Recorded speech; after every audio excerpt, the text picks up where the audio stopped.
Vă salutăm, doamnelor și domnilor. V-am promis că când o fi să pun scanerul la lambrinată pe această casă, v-am promis că o să vă mai fac un videoclip să vedeți mai bine cum vine și pe interior. Scanerul la lambrinată, acoperișul vi l-am arătat, n-are rost să vă mai arăt. Vreau să vă arăt cum au venit ușile, geamurile la această cabană respectivă. Aici pe jos o să vină cu USB și cu vată, nu minerală, va veni cu vată bazaltică. Uitați-vă cum vine la noi aici. Vine cu vată, după aia va veni scândurică de lambrinată. Știți că v-am zis că vă arăt exact cum vine. Aici avem un geam, aici este un living mai mare.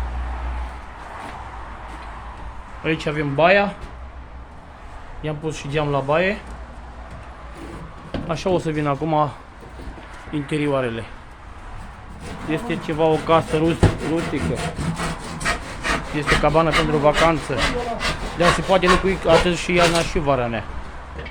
Va veni cu izolație și sus pe tavan. Tot așa cu scândurul lambrinată. Acum urmează să punem și ușile. Le avem aduse aici, numai să începem să punem ușile. Aici avem bucătăria.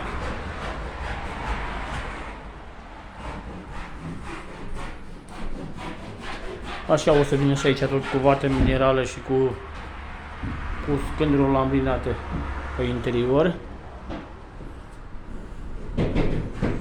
Și cam asta este. O să vă mai fac un videoclip când o fi să fie totul gata.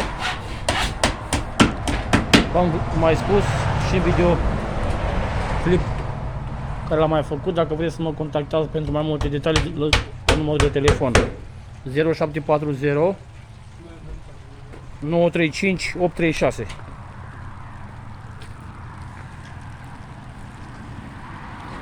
Este o frumusețe de cabană.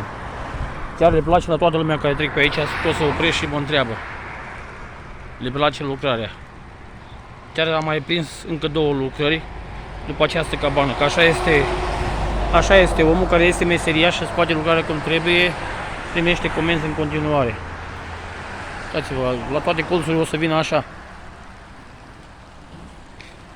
Suntem oameni care respectăm exact ce vorbim.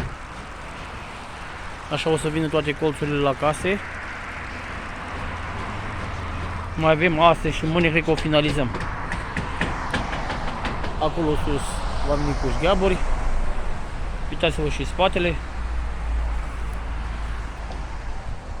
Se vede.